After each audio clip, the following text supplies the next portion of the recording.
Bismillahirrahmanirrahim. Assalamualaikum warahmatullahi wabarakatuh. Alhamdulillah rabbil alamin wassalatu wassalamu ala Rasulillah wa ala alihi wa sahbihi wa mawala wa la haula wa la quwata illa billah. Alhamdulillah kita jumpa kembali di kajian asar tentang ibadah kita sehari-hari. Namun karena berkaitan tentang doa terakhir Ibu ya. Doa apa? Doa menjelang salam ya. Di antara doa yang diajarkan Nabi SAW, Allahumma inni a'udzubika min azabi jahannam wa min azabil qabri wa min fitnatil mahya wal mamat wa min syarri fitnatil masihid dajjal. Telah kita bahas sebelumnya tentang tiga doa yang sebelumnya. Yang pertama yaitu fitnatu jahannam atau azabi jahannam. Yang kedua min apa Bu? Min azabil qabri. Kemudian min fitnatil mahya wal mamat. Yang ketiga min syarri fitnatil masihid dajjal. Tinggal sekarang pembahasan yang belum adalah tentang ad-dajjal. Ini sebenarnya pembahasan yang berat, menyesakkan dada. Karena Dajjal ini kita berada di zamannya gitu. Kita berada di ujung akhir zaman kehidupan peradaban manusia di muka bumi. Ya. Al-Quran iqtarabatis sa'ah.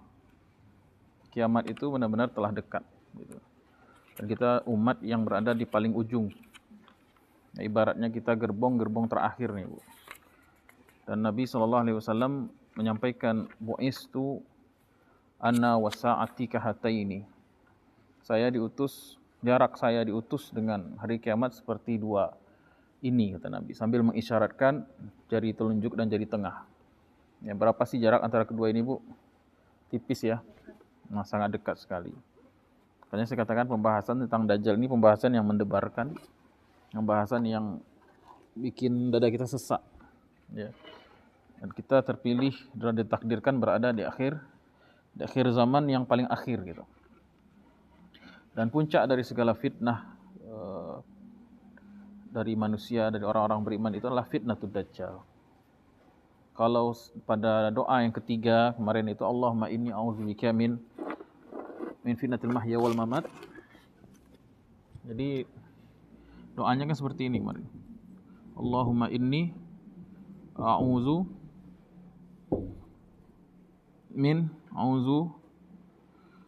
apa doa Ibu? Allahumma inni a'udzubika min salah.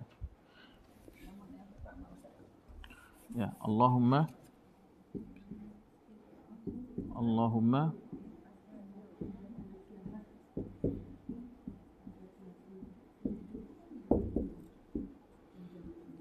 min azabi jahannam. Kemudian wa min azabil qabri. Wa min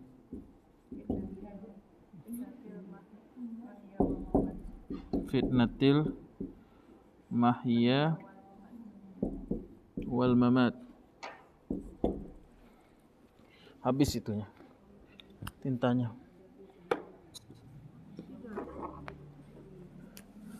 Wa min syarri fitnati al-masih ad-dajjal. Nah, kita berlindung dari dua azab, yaitu azab jahannam dan azab kubur. Azab jahannam ini puncak dari segala azab, diadanya di akhirat, namun berpangkal dari azab kubur. Kalau orang mendapatkan azab kubur, insya Allah dapat azab jahannam. Kalau orang selamat dari azab kubur, dapat nikmat kubur, insya Allah terhindar dari jahannam. Wa man zuhziha 'anil nari wa udkhilal jannata faqad faz. Siapa yang bisa dihindarkan dari neraka jahannam, sungguh telah sukses. Baik. Kemudian yang kedua, doa Nabi yang diajarkan kepada kita setiap akhir solat adalah dari fitnah kehidupan dan fitnah kematian. Fitnah yang melanda manusia, puncaknya adalah Al-Masih ad-Dajjal. Ya. Jadi pangkal dari azab tu kubur, puncak dari azab tu jahannam. Ya, fitnah mahya wal mamati umum, namun fitnah yang paling besar dari segala fitnah al-masih dajjal. Ya, kemarin kita sudah definisikan apa itu fitnah, Bu. Kondisi, situasi di mana kita sulit membedakan hak dan kebatilan, dan sulit untuk melaksanakan agama Allah Subhanahu wa taala karena semua serba abu-abu. Nah, fitnah itu ada lakonnya istilahnya, ada pemainnya, ada aktor di balik semua fitnah itu. Aktor di balik semua fitnah kecacauan di dunia ini, ya, berapa peperangan dan lain sebagainya, itu aktor di balik itu semua disebut dengan Dajjal. Saya yakin sekali itu. Entah namanya global, elit global, entah namanya gerakan satanic church atau gereja setan atau agama satanisme, Freemasonry atau apapun lah namanya, semuanya itu hanya istilah. Kalau disebut agama, disebut dalam istilah terminologi agama ya Dajjal. Ya, Dajjal itu adalah aktor-aktor, sekali lagi Bu ya. Dajjal itu pengertiannya adalah aktor-aktor di balik semua kekacauan agama, kekacauan peradaban manusia. Kalau manusia secara fitrahnya itu tidak akan berbuat kerusakan di muka bumi, kalaupun tidak akan sebesar yang terjadi kita lihat zaman sekarang. Ya. Karena ada orang-orang yang muslihun, ada orang-orang yang mukminun, ada orang-orang yang baik itu banyak. Tapi ada memang orang-orang yang disebut aktor-aktor di balik semua kekacauan ini. Itu keyakinan kita sebagai umat Islam. Ada ahlul haq dan ada ahlul batil. Sebagaimana ahlul haq punya masternya, punya kepalanya, punya imamnya, punya pelopornya, begitu juga ahlul batil ada aktor-aktor pemimpin-pemimpinnya. Makanya dalam Quran kan selalu disandingkan antara pemimpin ahlul haq dengan pemimpin ahlul batil. Ada Musa, ada Fir'aun. Ada Adam, ada Iblis. Ada malaikat, ada setan. Ada Ibrahim, ada Namrud. Ada langit, ada bumi, pokoknya dalam Al-Quran kan disandingkan itu. Nah, kepala atau aktor-aktor utama dalam kebaikan itu dalam Islam disebut dengan Nabi dan Rasul. Mereka itulah aktor-aktor kebaikan yang menyeru dunia ini kepada perbaikan islah. Ya. Dengan adanya para Nabi dan Rasul terjagalah alam semesta ini. Turunannya nanti para wali Allah. Begitu juga dalam Islam kita meyakini adanya aktor-aktor utama di balik semua kerusakan. Baik kerusakan akidah, sampai kerusakan ekonomi, bahkan akhlak itu ada aktornya. Ya. Dan Islam itu kan prinsipnya sholihun likulli zaman wa makan. Islam itu mengajarkan substansi. Nama boleh berganti-ganti. Fir'aun ya Fir'aun. Sudah mati Fir'aun yang di zaman Nabi Musa. Tapi ideologi, pemahaman, ya itu kan terus ada. Begitu juga aktor-aktor keburukan itu selalu ada. Dalam Islam itu disebut dengan terminologi Dajjal. Ya. Cuman Dajjal ini terbagi dua. Ada Dajjal yang akbar, ada Dajjal yang kecil, yang sogir. Dajjal terbagi dua, ada Dajjal yang akbar dan ada Dajjal yang asgar atau sogir lah. Ya. Dajjal itu terbagi dua, ya. Itu harus dipeduli ya. Yang akbarnya ada Dajjal kecil-kecil nih. Ini masuk rekaman dong Bu ini. Saya si somasi nanti. Nah. Kampus negeri lagi Bu. Ya. Saya minum Bu ya. Bismillah. Gak biasanya saya baru mulai pengajian tuh minum. Ini baru mukadimah udah minum saya. Enggak, langsung aja. Ini live streaming ini. Live streaming TikTok saya. Yang ngelola istri. Ya. Ada suara-suara kamu. Baik, deketin lagi kayaknya ya. Sampai mana tadi ya? Nah, jadi fikrohnya atau mindsetnya, dunia ini selalu adalah isinya pertarungan antara hak dan batil. Jelas Bu ya. Dalam Al-Quran dikatakan waja'al haqqu wa zahaqal batil innal batila kana zahuqa. Kemudian hal yastawil ladzina la ya'lamun wal ladzina la ya'lamun afaman kana mu'minan kaman kana fasiqa, apakah sama antara mukmin dengan orang yang fasik? Di dalam Quran konsepnya ada aktor-aktor di balik kebaikan yaitu para nabi dan rasul. Dan bahkan kita wajib untuk mengikuti mereka, dan ada aktor-aktor keburukan. Aktor-aktor keburukan itu disebut dengan dajjal. Orang yang memang menimbulkan fitnah, ibaratkan api, dia yang memantiknya.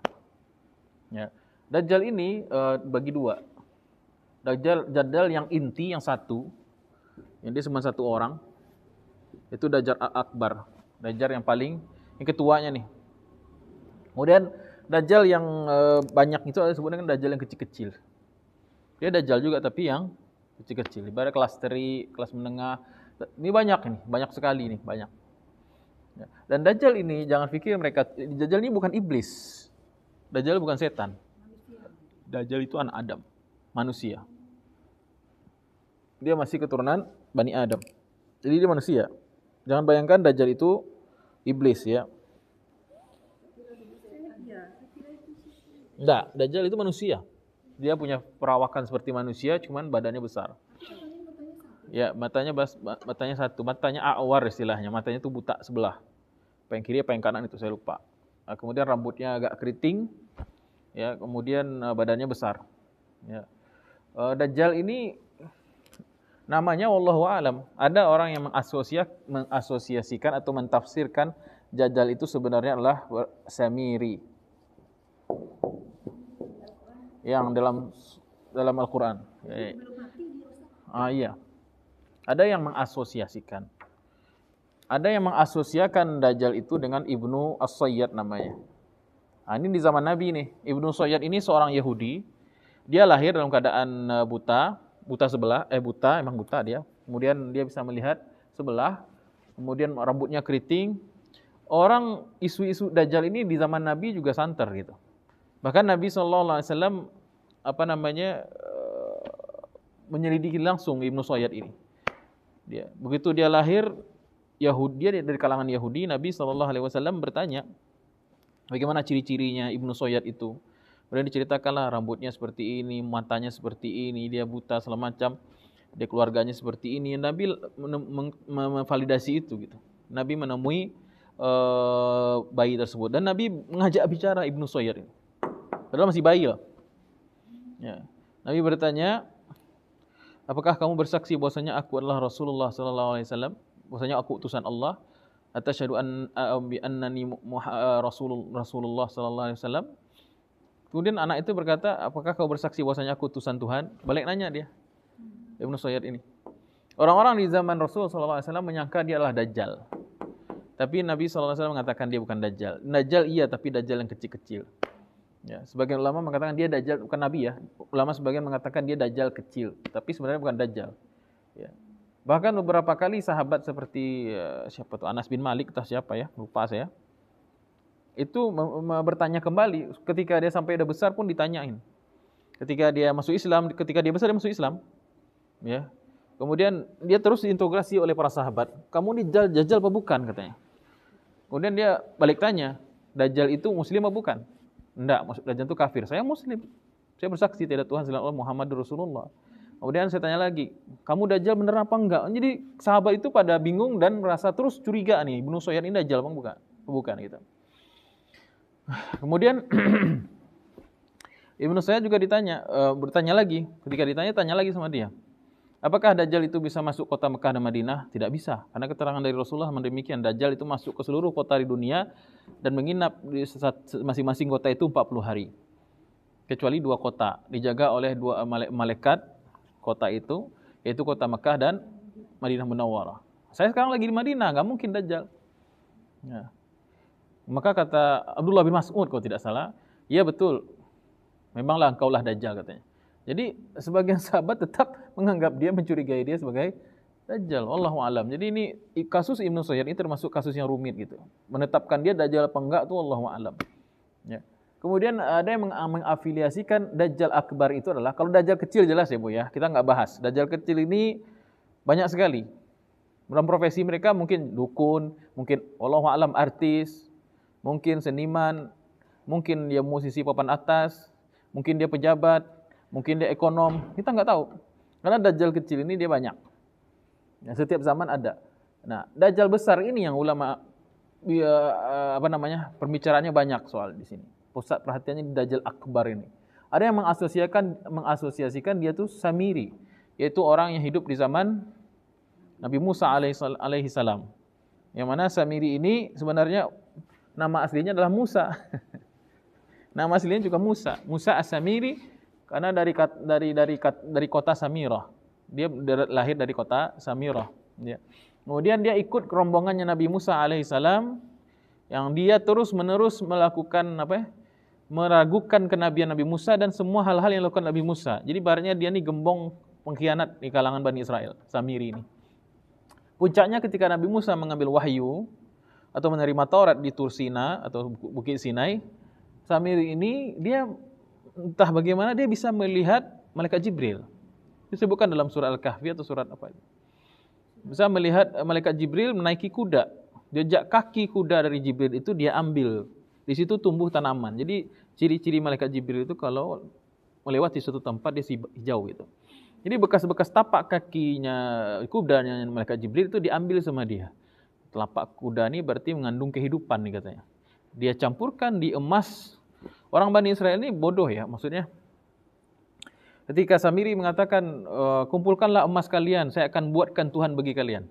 Karena ketika Bani Israel baru menyeberang dari Mesir menuju negeri Madian atau Palestina, sebelumnya Madian, itu mereka meminta apa? Meminta kepada ij'al lana ilahan kama lahum alihah.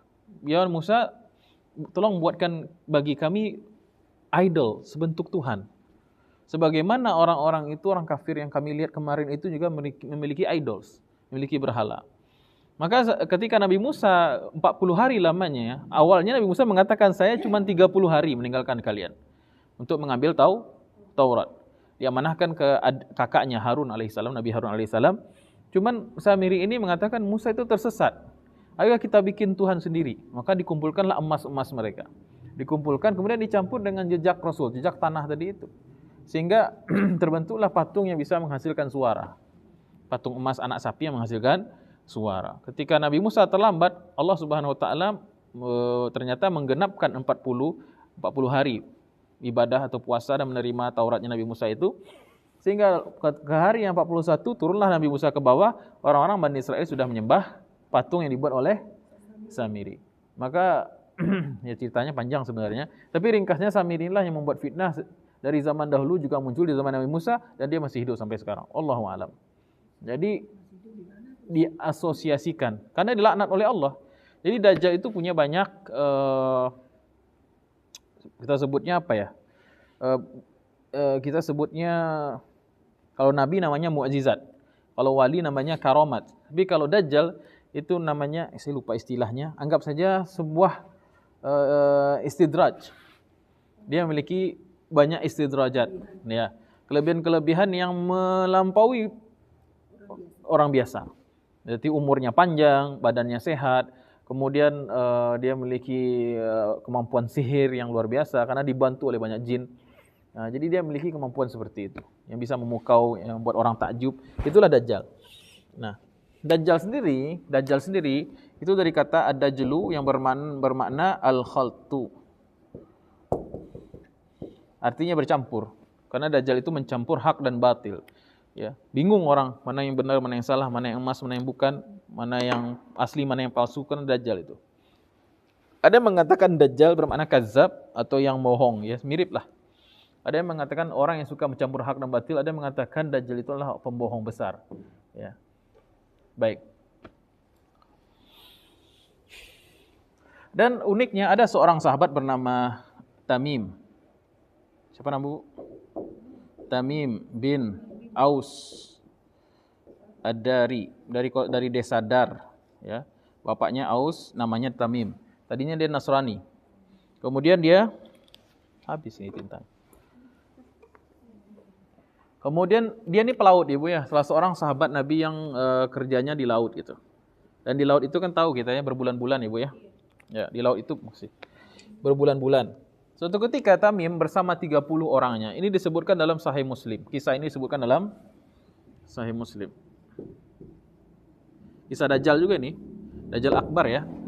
Nah, jadi dia di laut, sedang melaut berbulan-bulan. Kurang lebih anggotanya 30 orang. Banyak ya. 30 karena kapal kan ada awak segala macam gitu kan. Kapalnya berarti besar. Dan selama beberapa hari atau beberapa pekan dia terombang-ambing karena udara badai ya. Akhirnya kapal pecah. Ya kalau kapal tenggelam terbalik itu kan misalnya udah pecah aja gitu. Tekanan akhirnya kapalnya jadi berkeping-keping, jadi kayu-kayu gitu kan. Akhirnya mereka mendaratlah, naik ke keping-keping itu dan terdampar di sebuah pulau. Pulaunya di arah timur, gak disebutkan di mana pulaunya. Ya. Dan di pulau itu mereka berjumpa, melihat atau bertemu sebuah binatang yang aneh sekali. Ya, bulunya banyak sekali, kayaknya bulu aja badan itu. Sampai tidak tahu mana kubul, mana dubur, mana bagian depan, mana yang bagian belakang. Pernah dengerin kisah ini, Bu? Belum pernah? Belum. Nah, kemudian dan anehnya dia bisa ngomong, binatang itu bisa ngomong, fasih dia, ngomong bahasa Arab. Ya. Namanya disebutkan, siapa engkau? Maka disebutkan nama aku adalah Jasasa. Jasasa. Namanya siapa? Jasasa, Ibu ya. Baik, Jasasa. Kemudian kalian dari mana? Mereka mengatakan kami dari bangsa Arab. Kami terdampar di sini. Kemudian dia mengatakan Jasasa ini ngomong, pergilah kalian ke satu tempat di pulau ini, kalau bahasanya itu sauma'ah atau tempat ibadah gitu. Atau tempat ibadah yang dimaksud atau goa atau pokoknya suatu tempat di mana ada orang di situ, ada orang di situ yang tinggal. Orang ini mau jumpa dengan kalian. Ingin sekali jumpa dengan kalian. Ya, itu semua takdir Allah yang mereka terdampar di pulau itu. Kemudian Jasasa binatang ini mengantarkan mereka ke tempat sauma'ah tadi itu. Atau kita sebutnya tempat ibadah lah, gereja atau kanisah atau apalah gitu. Ternyata benar di dalamnya ada seorang laki-laki, badannya besar, rambutnya keriting, kemudian matanya buta sebelah. Ciri-ciri Dajjal tadi itu. Kemudian namun dia masih terikat, kaki tangannya terikat. Kemudian Dajjal ini mengajukan beberapa pertanyaan. Ya.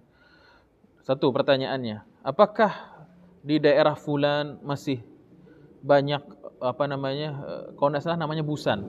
Ada sebuah kebun kurma, apakah masih berbuah sampai sekarang? Orang Arab tahu itu karena di daerah mereka dekat Madinah kalau tidak salah. Katanya masih berbuah. Seandainya nanti buahnya sudah habis gitu, tidak bisa lagi dipanen gitu. Kemudian yang kedua, apakah danau Tiberias ya, Buhairah Tobariyah masih ada airnya? Danau Tobariyah ini ada di Israel sekarang atau Palestina ya. Apakah masih ada airnya? Kata sahabat masih ada. Airnya masih ada. Nanti airnya akan kering katanya. Ya, nanti airnya akan mengering. Kemudian yang ketiga, apakah nanti saya kirimin hadisnya Bu ya. Hadisnya panjang. Ya. Kemudian yang ketiga, apakah mata air di saya lupa namanya. Ada sebuah sumber mata air di Arab itu namanya saya lupa. Apakah masih ada airnya? Ya masih ada. Orang-orang masih mengambil air dari situ katanya. Apakah kalian tahu sudah muncul seorang nabi dari bangsa Arab? Sudah katanya. Kemudian bagaimana kaumnya memperlakukan dia? Diceritakanlah keadaan Nabi SAW berdakwah di Makkah dan di Madinah. Kemudian orang itu atau Dajjal itulah Dajjal sebenarnya. Kemudian dia mengatakan waktuku sudah dekat. Ya, artinya sebentar lagi masa kebebasannya. Jadi dibelenggunya itu kan dibebaskan oleh Allah Subhanahu Wa Taala. Masanya sudah dekat. Kemudian Tamim Ad-Dari tidak tahu itu Dajjal. Nah, dengan beberapa selang kemudian dia akan kembali ke Madinah, ya, berhasil kembali ke Madinah dan ceritakan itu kepada Rasulullah Sallallahu Alaihi Wasallam. Maka Nabi mengatakan itulah Dajjal.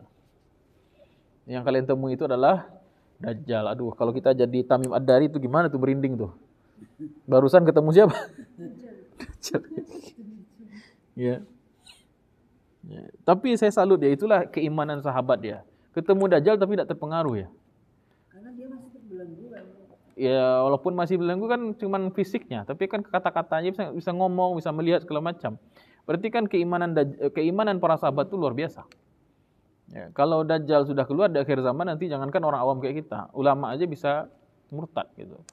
Tapi sahabat Nabi begitu kuat ya, 30 orang itu enggak ada yang murtad ketemu Dajjal. Ya. Itulah kehebatan keimanan para sahabat.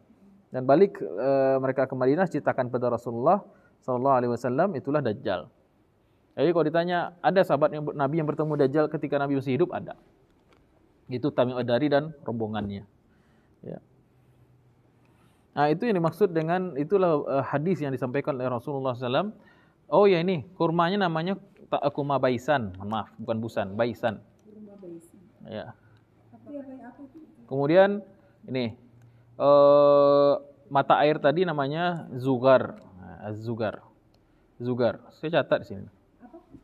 Zugar, ya. Mata air Zugar. Kemudian lucunya, uniknya Dajjal itu sebelum berpisah dengan mereka sempat ngasih amanat gitu. Innahu khairun linnasi ayyattabi'uhu. Ya. Alangkah baiknya jika orang-orang mengikuti nabi ini. Jadi Dajjal masih memberikan sebuah komplement ya, atau sebuah nasihat yang bagus gitu. Ya. Jadi sebaiknya orang-orang mengikuti nabi tersebut. Ya. Jadi itu tidak hal yang aneh ya. Terkadang orang jahat itu membocorkan hal yang baik.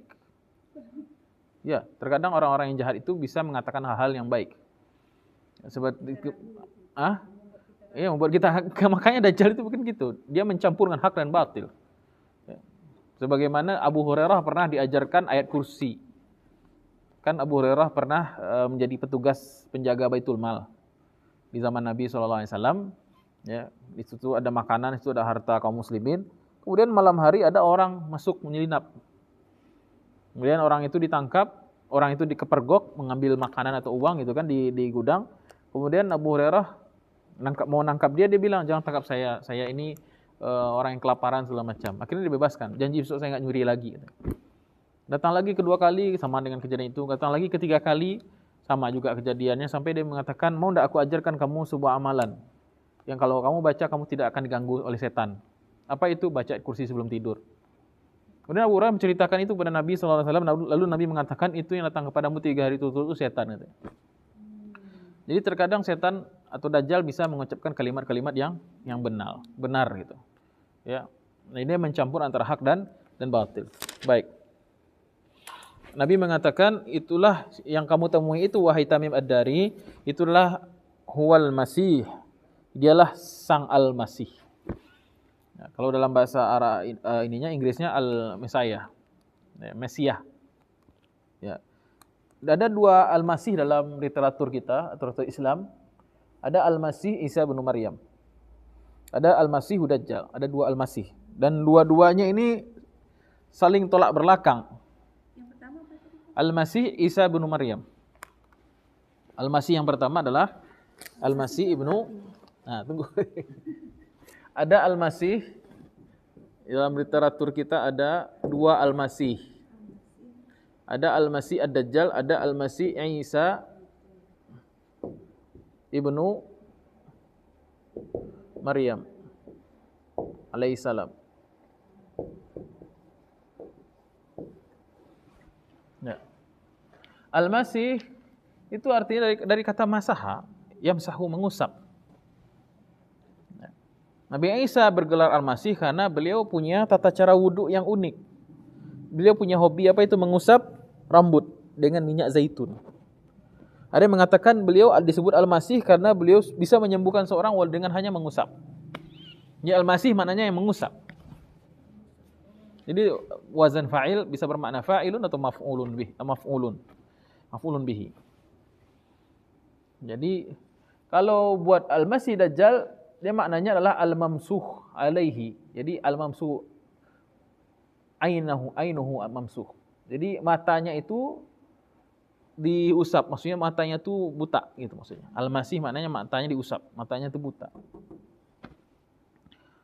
Matanya itu tidak bisa melihat, buta ya. Jadi keduanya disebut Al-Masih. Nah, yang satu Al-Masih Dajjal, yang satu Al-Masih Isa bin Maryam.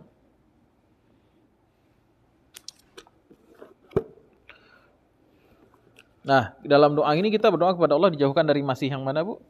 Al-Masih Dajjal min syarri fitnatil Masihid Dajjal. Baik.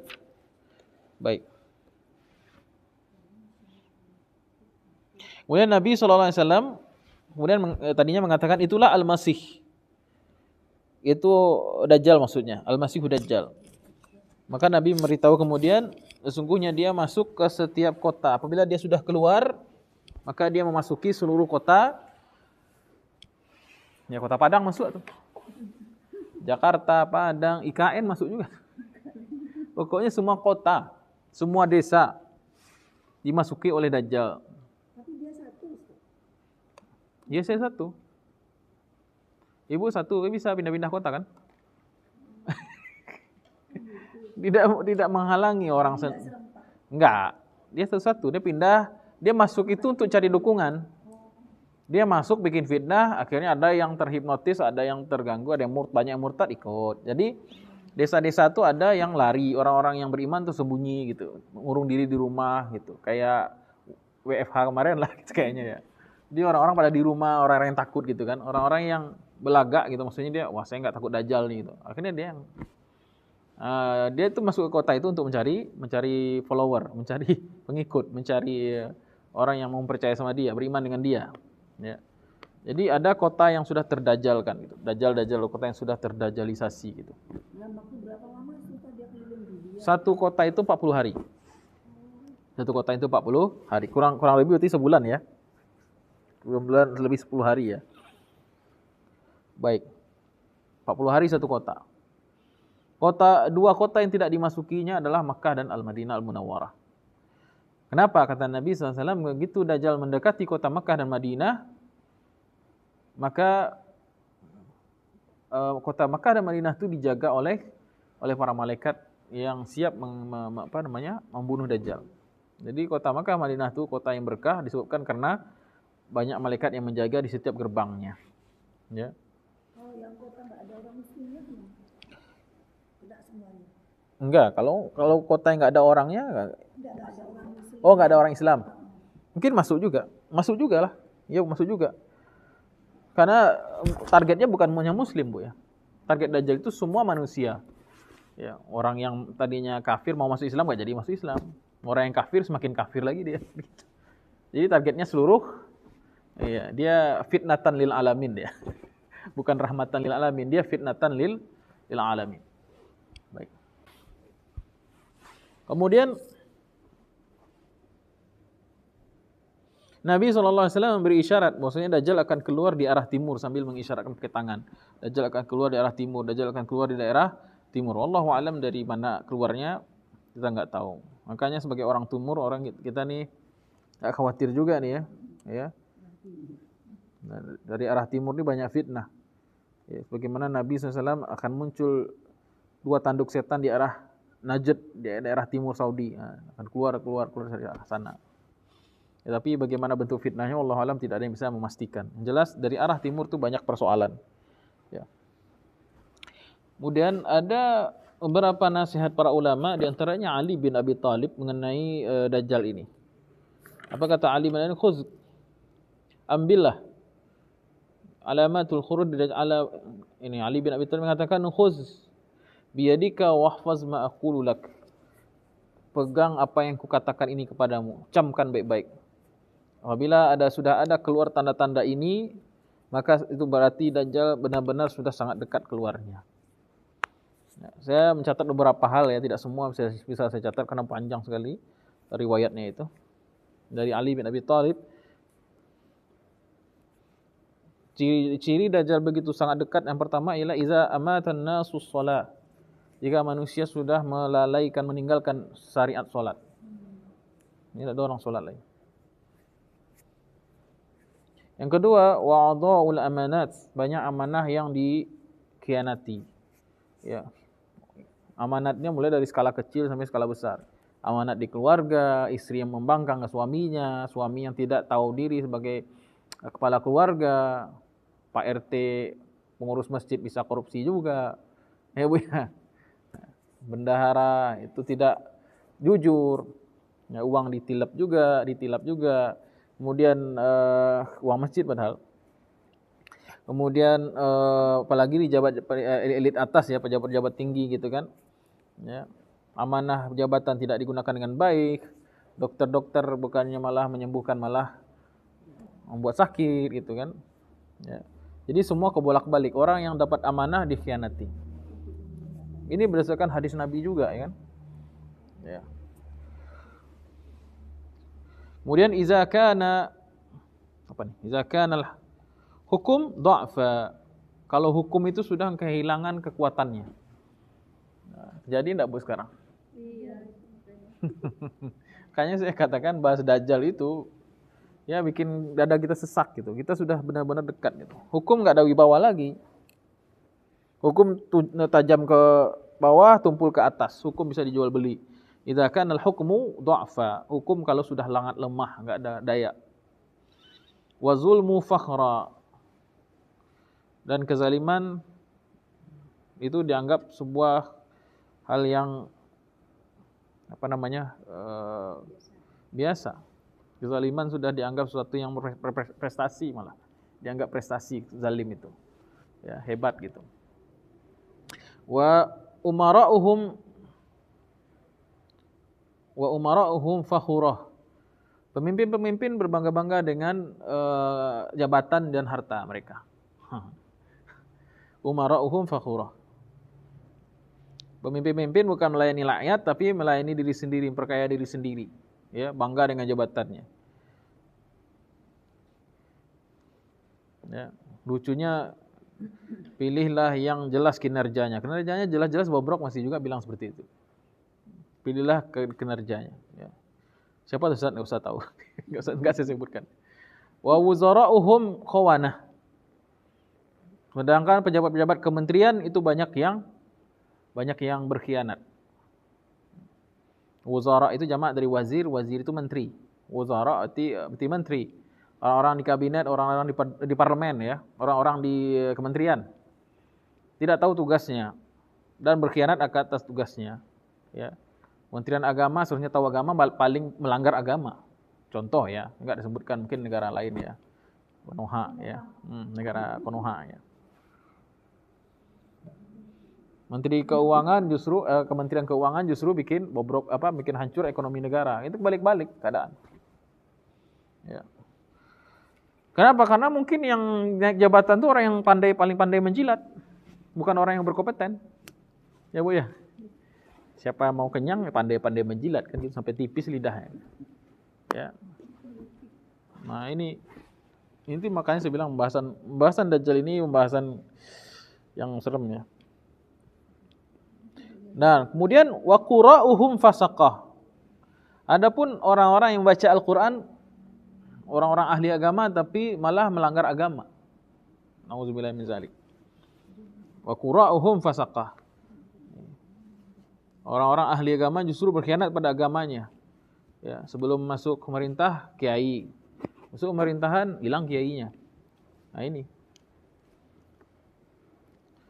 Benar enggak? Nah, kan? Orang yang seharusnya jadi guru agama malah aslinya dia buya jadi buaya gitu. Ya, qura'uhum fasaqah. Atau qurra di sini bermakna orang yang baca Quran, banyak orang yang baca Quran, tetapi mereka adalah orang-orang fasik. Hafal Quran tapi berzina. Hafal Quran tapi kasusnya banyak, berat gitu. Jadi agama itu tinggal ritual aja lagi, itu maksudnya. Tidak ada orang-orang yang benar-benar mencari tauhid, tidak ada orang-orang yang benar-benar beriman kepada Allah, yang ikhlas itu jarang gitu. Kalaupun ada agama yang sekedar doa aja sekarang bisa dimodifikasi gitu, ya. Doanya jadi sekarang alat untuk kepentingan gitu, doa. Baik, kemudian wa zaharal jaur, tersebarnya kezaliman di mana-mana. Ya, ke binatang pun tak lepas dari kezaliman manusia, gitu kan? Ya. Fasad di mana-mana. Zaharal fasadu fil barri wal bahri bima kasabat aydin nas. Kemudian wa zaharar riba, banyaknya transaksi ribawi. Ini. Pokoknya apa-apa bunga semua bunga. Ya.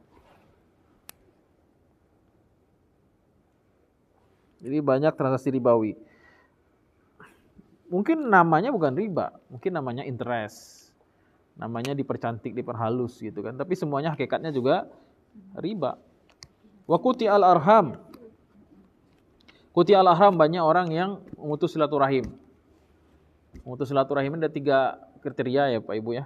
Ada apa ya? Ada 3 kriteria memutus silaturahim ini. Yang pertama adalah menyakiti kerabat yang memiliki hubungan darah ya, hubungan kekerabatan, menyakiti mereka dengan ucapan. Yang kedua, sering saya ulang itu, disebut memutus silaturahim itu adalah menghajar, memboikot, tidak mau sapa.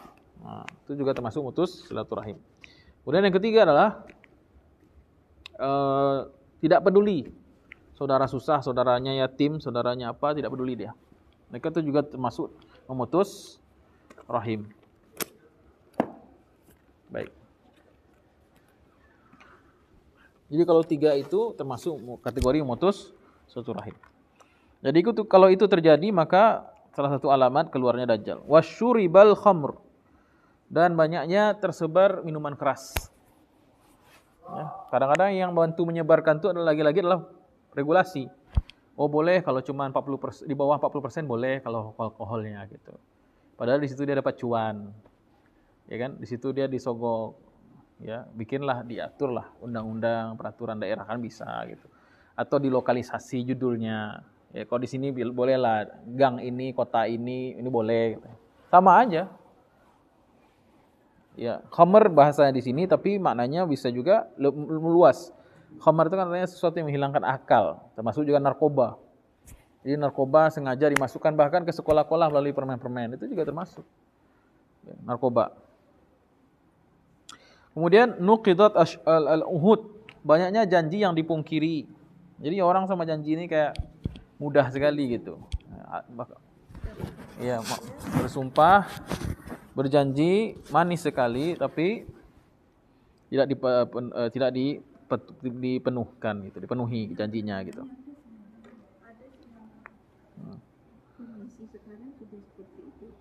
Kemudian wa duyya'atil atamat. Orang-orang meninggalkan salat malam. Orang-orang sudah tidak peduli dengan salat malam. Kalaupun ada orang semalam itu sedikit. Karena di zaman Rasulullah walaupun salat malam itu sunnah, tapi semua orang Islam pasti salat malam gitu. Jangan dianggap hukum, salat sunnah itu kan sunnah gitu kan. Jangan anggap begitu ketika salat malam itu di kalangan sahabat itu seperti sesuatu yang wajib gitu. Aneh kalau ada orang yang tidak salat malam gitu. Maka di akhir zaman salat malam itu sesuatu yang ditinggalkan, tidak ada lagi. Kemudian ini wa zakhraful masajid, orang-orang sibuk menghiasi masjid. Masjid rancak-rancak, masjid bagus-bagus. Tapi enggak ada ruhnya, tidak ada orang alimnya, tidak ada ulamanya. Masjidnya rancak. Sekarang kalau kita lihat Bu ya, gejalanya sudah terjadi ya. Coba lihat anggaran masjid kemana kebanyakan? Kebangunan kan, bikin kubah, bikin kubah. Bukan terlarang, cuman kalau pengeluaran itu tidak balance ya. Masa untuk pendidikan kecil gaji guru TPA, ya Allah, ramping sekali gitu. Tapi kalau dana-dana perbaikan aduh, saya kan dipelok antar kan. Nah ini nih. Ada bagus dibongkar lagi gitu. Saya menyesalkan itu.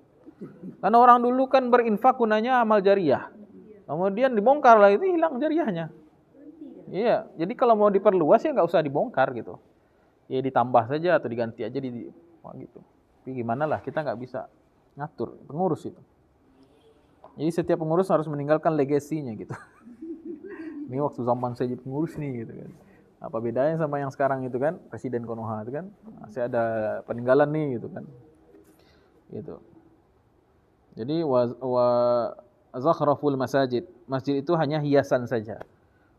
Di zaman Nabi masjid itu sederhana sekali, tapi orang-orang yang luar biasa. Kalau sekarang masjidnya luar biasa, orang-orangnya biasa aja gitu. Gitu. Kemudian wahallu al-masaif. Dan mereka hobi menghias mushaf. Jadi mushaf cantik-cantik. Benar gak Bu terjadi sekarang? Mushaf warnanya Masya Allah tabarakallah. Ada mushaf perempuan, ada mushaf anak-anak, mushaf hafal, semuanya macam-macam. Nah sekali lagi tidak semua alamat ini menandakan hukumnya haram loh ya. Boleh-boleh aja itu. Tidak semua alamat atau ciri hari kiamat itu berarti hukumnya haram. Ya, bukan berarti kata Nabi tanah Arab akan menghijau. Oh berarti nggak boleh penghijauan di tanah Arab, nggak boleh. alamat atau tanda-tanda kiamat itu tidak menentukan sebuah hukum perbuatan. Dia itu hanya indikator saja. Kalau tadi iya jelas, wasyurbul khamr. Khamr itu banyak dikonsumsi, itu memang haram. Kita kembali ke hukum minum khamr itu haram gitu. Tapi dia bagian dari tanda-tanda hari kiamat. Tapi kalau disebutkan kayak gini, dan mereka menghiasi mushaf, memperindah masjid, bukan berarti memperindah masjid itu hukumnya haram. Nah itu kaidah, salah satu kaidah memahami ciri-ciri hari kiamat. Ciri-ciri hari kiamat hanya ciri-ciri saja, bukan mengindikasikan hukumnya. Hukumnya dikembalikan dalam ranah ilmu fikih. Baik. Kemudian wa akalu riba, orang-orang senang makan riba. Ya, balik lagi kayak tadi ya. Nah, ini nih. Wasta'malu sufaha, banyak orang-orang bodoh tapi digunakan gitu. Orang-orang pintar enggak digunakan. Kenapa? Biasanya orang pintar ini kritis. Enggak sesuai dengan kepentingan. Orang pintar ini biasanya menghalangi keinginan orang yang berkuasa.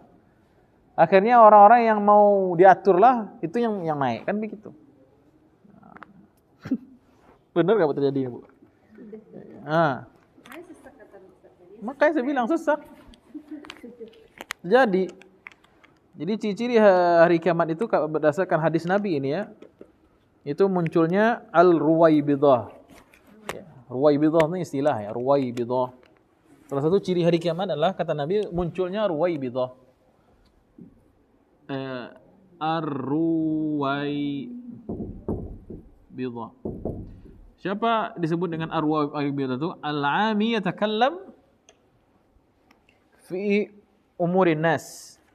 Orang-orang yang al-jahil atau kalau salah al-jahil, orang yang tidak punya kompetensi tapi ngomongin tentang masyarakat. Ngomongnya tentang maslahat umat.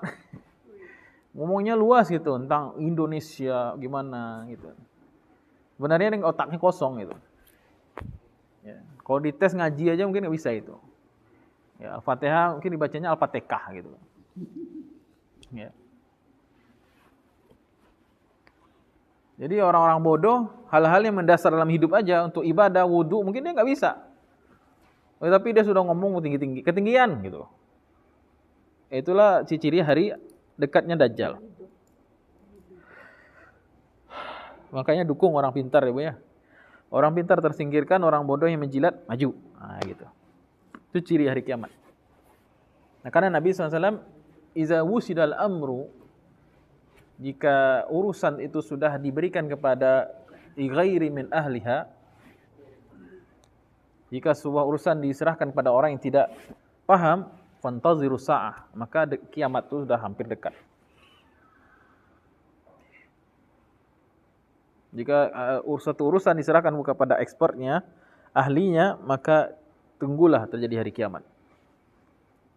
Kemudian waba'ud dina bidunya, mereka menjual agama untuk kepentingan duniawi. Mereka pakai label Islam, ya, partai Islam, pokoknya pakai Islam semua, ya. Saya nggak menyebut partai apa-apa ya, saya cuma ngomong ada di hari kiamat itu orang yang menggunakan agama untuk kepentingan pribadinya. Kenapa ingin jadi dokter supaya jadi ustadz kondang gitu? Kenapa ingin jadi ustadz kondang supaya jadi kaya raya? Nah itu sudah salah niat itu. Jadi dia mengganti dunia menjual agama untuk dunianya. Baik, sebut kalau orang untuk agama ini berkorban prinsipnya, bukan untuk diperjualbelikan. Kemudian wa tajaratil mar'atu ma'a zawjiha hirsan 'ala dunya. Istri-istri ikut bekerja bersama suaminya untuk mencari dunia. Ini agak payah nih. Maksudnya gimana Ustaz gitu. Ini bukan berarti istri larang bekerja, bukan gitu ya Bu. Sekali lagi ini bukan hukum ya. Memang ketika itu orang itu pusatnya dunia. Pokoknya workaholic lah, kerja gitu. Kalau istri nggak kerja itu aib. Nah, itulah.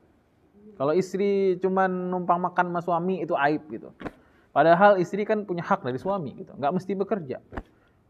Jadi anak terlalaikan, itu maksudnya. Jadi orang tuh berlomba-lomba dunia sehingga suami istri pun kalau perlu kata suaminya, kamu melacur aja buat bayar kontrakan. Terjadi Bu sama sekarang Bu. Iya. Kamu melacur aja, kamu jual diri. Nggak apa-apa nih Bang, nggak apa-apa. Nanti buat bayar kontrakan kita nggak ada duit. Nah gitu. Jadi suami istri bekerja atau istrinya malah cenderung bekerja keras dibandingkan suami. Suaminya kadang ongkang-ongkang kaki rumah. Benar nggak Bu? Jadi nggak sekarang? Itu Dajjal mau keluar tuh. Dajjal demen yang begitu tuh, senang dia. Akhirnya apa? Ya perempuan kan salah satu, mohon maaf ya, perempuan ini jadi aset eksploitasi Bu, mohon maaf. Semuanya dieksploitasi, ya. Badannya dieksploitasi, gitu kan? Semuanya untuk menghasilkan uang. Ya, industri paling banyak sekarang apa Bu? Yang paling besar cuannya? Pornografi. Yang bikin film porno. Itu kan gede tuh cuannya. Ya kan? Lebih besar lagi view-nya dibandingkan YouTube. Jauh Bu. Makanya Amerika, Kanada, pokoknya negara-negara barat itu produksi film itu. Itu memang eksploitasi perempuan. Ya. Kemudian waraqiban nas ma'a mayasir. Kurang lebih begitu ya. Orang-orang, kalau Ali mengatakan mayasir, itu maksudnya kendaraan yang mewah. Orang-orang tuh menaiki kendaraan-kendaraan yang mewah. Ya kalau bahasa zaman Imam Ali kan, bahasanya Ali bin Abi Thalib itu tidak tahu apa Mercedes, apa BMW, apa Volvo atau Rolls Royce, orang nggak tahu kan. Yang penting kendaraan mewah. Ya, masuk aja pakai muka doang kadang, scan retina, atau pakai cap jari, atau pakai tempel doang gitu kan. Karena kuncinya sudah auto kan Bu ya.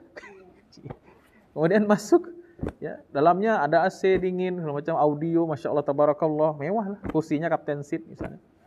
Ya, itu kan kendaraan mewah itu. Bukan berarti itu haram sekali lagi Bu ya. Ini ciri-ciri hari kiamat di mana kendaraan itu super nyaman, di mana kendaraan sangat nyaman. Ya. Apa? Iya. Apalagi pesawat jet pribadi. Ya. Kemudian tasyabbahat an-nisa'u birrijal. Banyaknya perempuan yang menyerupai laki-laki, wa tasyabbahar rijalu bin nisa. Banyaknya laki-laki yang menyerupai perempuan, tuh LGBT, transgender.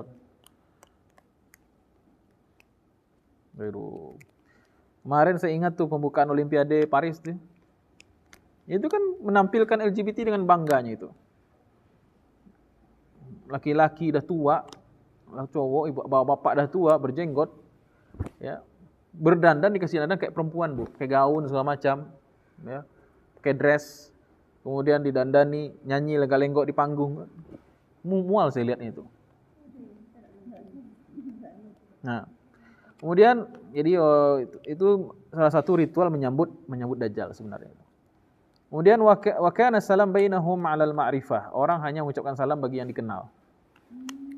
Orang-orang hanya mengucapkan salam bagi yang dikenal. Baik ucapan salam yang maklum seperti assalamualaikum, atau orang hanya menyapa, orang mau say hi kalau yang dikenal saja. Kalau di luar sana enggak ada orang yang saling ramah tamah, itu enggak ada.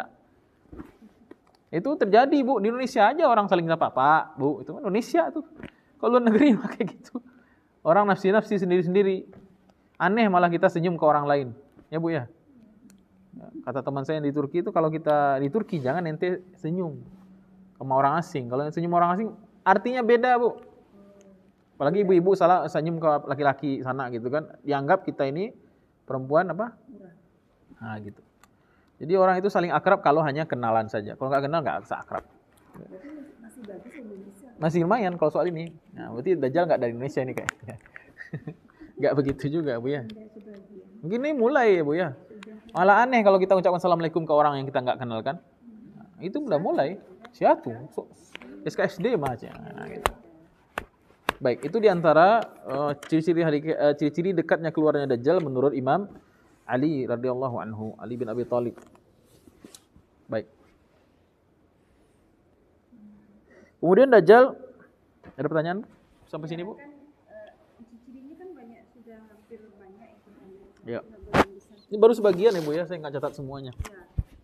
Lalu kita ini bagaimana kalau kita lihat ternyata ciri-ciri Dajjal itu banyak? Kita ini bagaimana? Baik, Nabi SAW sudah memberitahu bahwasanya salah satu upaya untuk selamat dari fitnah Dajjal itu menghafal surat Al-Kahfi. Siapa yang menghafal surat Al-Kahfi, siapa yang menghafal. Tapi hafizah itu sebenarnya bukan menghafal ya. Menjaga artinya itu hafizah, menjaga surat Kahfi. Siapa yang menjaga, maksudnya mempelajari lalu mengamalkan isinya. Ya kalau menghafal Bu ya, kita hafal surah Al-Kahfi nih. Anak banyak apa? Jangankan Al-Kahfi, Al-Fatihah nih, Dajjal depan kita baca Al-Fatihah lupa Bu Al-Fatihah Bu. Oh, kok bisa? Iya, karena haibahnya, karena kengeriannya, karena fitnahnya. Waktu mahasiswa udah bikin skripsi, nggak nyontek, bikin skripsi sendiri Bu ya. Pas dites pasti lupa juga itu Bu. Padahal depannya bukan Dajjal loh, depannya itu baru dosen penguji gitu. Nggak pernah. Iya. Ya, Jadi jangan menganggap menghafal surat Al-Kahfi itu menghafal saja, tapi memahami isinya, mengimplementasikannya, memakainya dalam kehidupan sehari-hari. Ya, kalau tidak bisa menghafal seluruhnya, minimal 10 ayat pertama atau 10 ayat terakhir. Alhamdulillahillazi anzala ala abdihil kitaba wa lam yaj'al lahu iwaja. Atau 10 ayat terakhir, wa aradna jahannama yauma idzil lil kafirina arada allazina kanat ayunuhum fi qita'in an dzikri wa kanu la yastati'una sam'a, sampai ayat qul inna ma ana basyarun yuha qul inna ma ana basyarun mislukum yuha ilayya annama ilahukum ilahu wahid, sampai seterusnya. Jadi dihafalkan itu Bu ya. 10 ayat terakhir surat Al-Kahfi dan 10 akhir surat Al-Kahfi. Hafal, laksanakan. Ya, hafal juga. Makanya saya sering kalau ibu-ibu sering sholat jamiatul tuh, Bu Latifah, saya sering baca surat Al-Kahfi. Jamaah. Iya, kalau mau saya jadi imam subuh atau imam sholat isya, saya sering baca surat Al-Kahfi.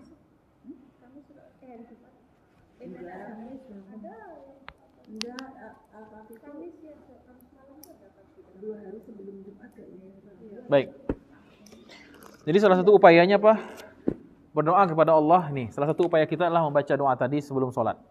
Itu salah satu amalannya untuk terhindar dari fitnah Dajjal. Jadi sebelum salam jangan terburu-buru baca dulu doa tadi. Allahumma inni a'udzubika min azabi jahannam wa min azabil qabri wa min fitnatil mahya wal mamat wa min min syarri fitnatil masih dajjal. Itu upaya satu. Upaya kedua, menghafal, mempelajari dan mengamalkan kandungan 10 awal surah Al-Kahfi dan 10 akhir surah Al-Kahfi.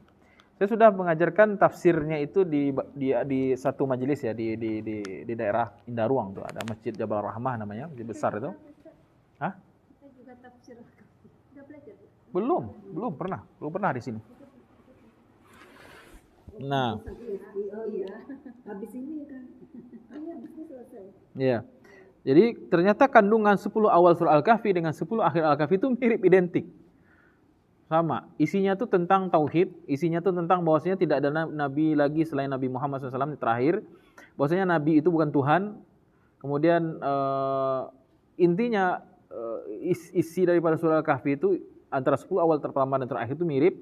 Kemudian ajarannya memang menghindarkan kita dari fitnah Dajjal. Ya.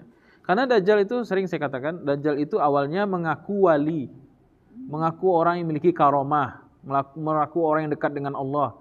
Mungkin dia mengaku ulama, kiai, buya, segala macam. Kemudian dia punya keahlian-keahlian sesuatu yang di luar nalar, itu orang-orang menyangkanya dia karomah. Makanya para ulama, meskipun mereka orang soleh, orang bertakwa, tak suka mengobral karomah. Sekali lagi ya Bu ya, jangan percaya sama orang, oh saya bisa terbang, saya sholat tadi di Mekah. Jangan percaya dengan orang yang suka mengumbar karomah ya. Saya orang jangan, bukan berarti juga dia bohong. Pokoknya kalau ada orang yang suka mengumbar kelebihan-kelebihan dia yang diberikan Allah SWT, berarti dia tidak betul. Ya. Yang kedua, setelah pengikutnya banyak, orang percaya dia wali, lambat laun dia mengatakan saya ini adalah Al-Masih.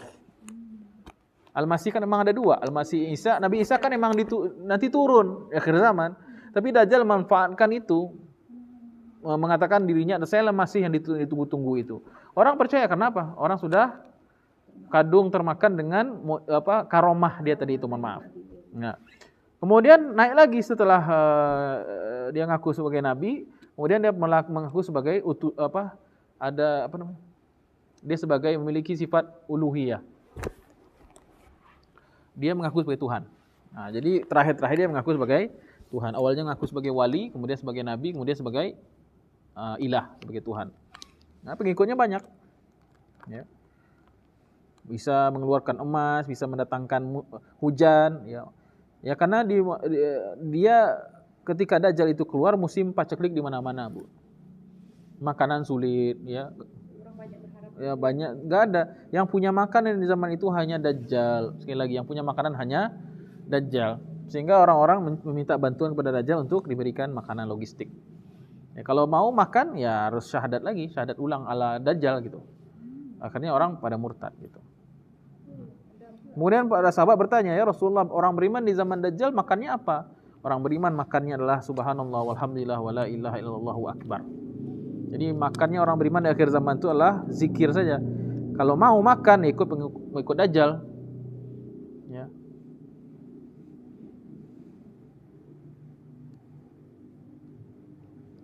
Ini kenapa ini? Ada pertanyaan lagi, Bu?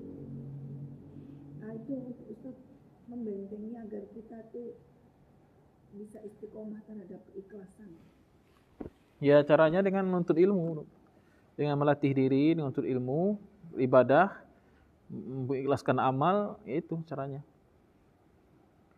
Salah satu cara kita membentengi diri kan pengajian ini, Bu. Dengan hadir pengajian secara disiplin, secara teratur, secara benar, ya maka kita dihindarkan dari fitnah itu insya Allah. Ya, kalau kita sebenarnya nggak mampu ya Bu ya, kita ini nggak mampu menghadapnya kan Dajjal ya, untuk kehidupan sehari-hari aja kita kadang tergoda-goda dengan hal-hal yang tidak betul. Maka kita berdoa pada Allah diberikan keselamatan. Ini adalah salah satu.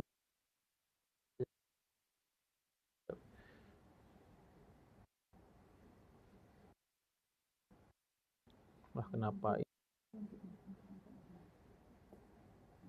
Ada lagi pertanyaan Bu?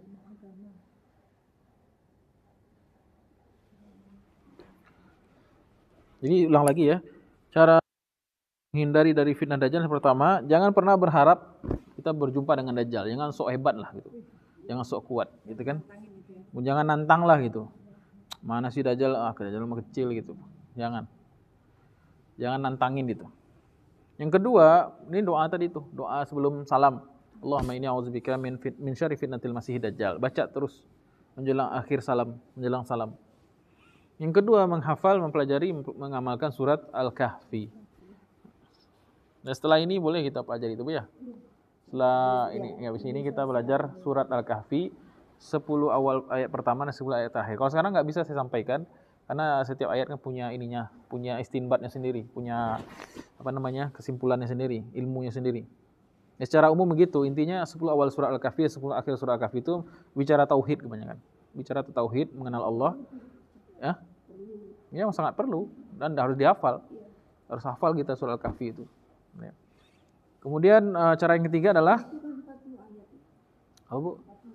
Surat Al-Kahfi lebih Bu. 111. 110, seratusan ya. Lumayan. Nah, minimal 10 pertama dan 10 akhir ya minimal.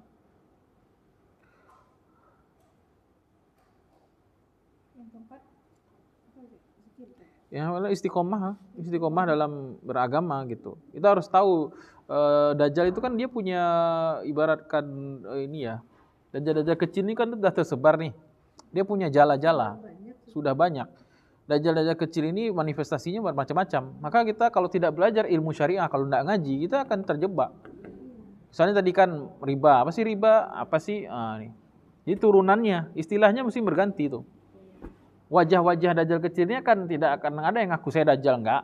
Tapi perbuatan mereka itu batil. Batil itu kan melawan syariat. Pokoknya syariat dengan fitnah Dajjal itu seperti cermin ya, tidak akan pernah bertemu gitu. Artinya lawan dari syariah ya Dajjal gitu. Kita mau perempuan nih mau dijaga dengan jilbab gitu kan. Nah, dia ngelarang jilbab gitu misalnya. Nah, itu Dajjal tuh. Dajjal tuh. Ya, ketika ditanya kenapa dilarang jilbab katanya, oh ini keseragaman katanya, ini Bhinneka Tunggal Ika gitu. Jadi Dajjal itu pandai memoles kata gitu. Dia bolak-balik semuanya gitu. Nah, jadi orang kan kalau orang yang nggak punya prinsip syariah, oh iya juga gitu ya, kan gitu. Oh iya juga gitu. Jadi intinya yang keempat terhindar dari fitnah Dajjal itu kita punya ilmu syariah. Kita punya ilmu syariah gitu. Syariah itu ada 3 kan? Akidah, fikih, akhlak. Akidah, fikih, akhlak. Akidah, fikih, ibadah, dan akhlak. Jadi syariah itulah yang akan membimbing kita menjadi akidah, fikih dan akhlak. Itu syariah.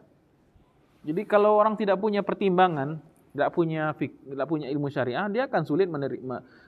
Kalau orang ibaratnya nggak punya timbangan gimana, Bu? Bagaimana dia menakar? Kalau orang dia tidak punya standarisasi sesuatu, maka yang datang kepada dia bingung ini benar apa salah kan gitu. Nah pertanyaannya kan nggak mungkin semua kita menjadi ahli syariah, pakar syariah. Saya udah S1 syariah, S2 dalam bidang agama juga terkadang syariah tuh mikir saya masih merujuk lagi para ulama. Apalagi kita yang tidak pernah sama sekali pendidikannya itu gitu. Makanya cara menjauh dari fitnah dajjal itu menguasai syariah melalui guru maksudnya. Kalau enggak paham ini sesuai dengan syariah, ya pakai ulama gitu. Fas'alu ala dzikri in kuntum la ta'lamun, bertanyalah kepada ulama jika kamu tidak mengetahui. Jadi itu fitnah dajjal, fitnah yang paling besar di muka bumi ini yang mana sejak Nabi Adam muncul sudah diperingatkan. Nabi Adam udah ngomong, pernah saya bahas ini kan?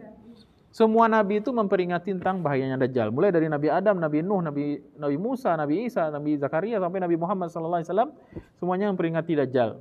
Ya. Padahal jarak Nabi Adam kan jauh ribuan tahun tuh. Tapi sejak Nabi Adam sudah wanti-wanti itu. Awas dajjal, awas dajjal, awas dajjal, awas dajjal. Dan uniknya dajjal itu akan keluar di mana orang Islam akan lupa dengan dajjal. Ini salah satu keunikan dajjal ya. Dajjal itu akan keluar di mana orang Islam sudah lupa membahas dajjal. Di mimbar tidak lagi ada orang yang memperingatkan tentang dajjal. Maka dianjurkan bagi khatib angkat tema dajjal itu sering-sering. Jarang ya? Jarang. Nah, mulai jarang kan? Iya. Jadi dajjal itu muncul ya. Jadi sekali lagi saya ulang karena mungkin ada yang baru gabung nih online ya.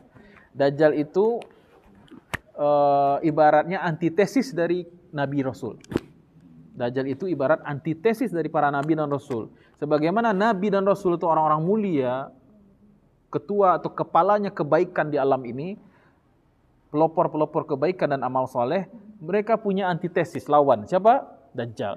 Dan Dajjal itu terbagi dua. Ada Dajjal yang bosnya, yang akbar istilahnya, kemudian ada Dajjal yang kecil-kecil. Cirinya gampang, Dajjal itu dia akan membuat kita buyar antara hak dan kebatilan gitu. Dia akan mempoles kebatilan dengan seolah-olah itu indah, benar. Dengan kata-kata, dengan dalil, mungkin dengan jabatannya, dengan wewenangnya. Dan Dajjal kecil ini mereka akan berkhidmat kepada Dajjal yang besar. Itu ada setiap masa. Pokoknya di mana ada bagian kehidupan manusia, apakah itu bagian norma, ekonomi, budaya, sosial, itu dimasuki oleh Dajjal. Dengan sesuatu yang bertentangan dengan syariah. Makanya syariat itu dibikin kayak, wah syariat itu kejam, syariat itu barbar, syariat itu jelek, syariat itu ketinggalan, syariat itu Itu kan fikroh tuh, pemikiran. Dia masuk ke pemikiran. Baik, maka cara kita menghindari fitnah Dajjal ini, pertama-tama tadi Bu, jangan sok nantangin Dajjal gitu. Kalau bisa kita meninggal sebelum keluar Dajjal lah gitu. Jangan berharap, ya Allah panjangkan hidupku sampai ujung dunia. Panjangkan usiaku sampai ujung dunia berakhir. Sial kita. Seburuk-buruk atau sesial-sial manusia lah orang yang menyaksikan dengan matanya kiamat terjadi itu. Yang kedua, apa? Doa sebelum salam. Jadi jangan buru-buru baca tahiyatul doang. Walaupun ini sunnah. Bukan nggak batal sholat kita. Kan sah aja nggak baca doa. Ya, tapi kita kan nggak tahu. Mungkin dengan doa ini Allah menyelamatkan kita. Kita nggak tahu. Semua itu dengan rahmat Allah. Allahumma inni a'udzubika min azabi jahannam wa na'udzubika min fitnatil mahya wal mamat, na'udzubika min azabil qabr, na'udzubika min fitnatil mahya wal mamat, na'udzubika min syarri fitnatil masiihid dajjal. Mudah. Kan enggak payah dah Bu ya. Mudah ngafalnya. Yang kedua, dengan mempelajari, mengamalkan, menghafal suratul Kahfi. Surat Al-Kahfi. Minimal 10 ayat pertama atau 10 ayat kedua. Dua-duanya bagus 20 ayat. Atau bagus lagi surat Kahfi secara sempurna. Isinya tentang tauhid itu. Ya. Man kana yarju liqa'a rabbih falyamal amalan shalihan wa la yusyrik bi ibadati rabbih ahada. Sampai segitu, sampai ayat itu. Kemudian yang keempat, kita harus punya bekal ilmu syar'i atau pedoman. Kemana kita merujuk untuk mengetahui ini akad benar enggak, ini transaksi benar enggak, sesuai dengan syariat. Karena pintu-pintu Dajjal itu masuk melalui apa? Sesuatu yang bertentangan dengan syariat. Ya. Dah itu aja mungkin yang bisa kita bahas sore ini. Kalau ada pertanyaan silahkan.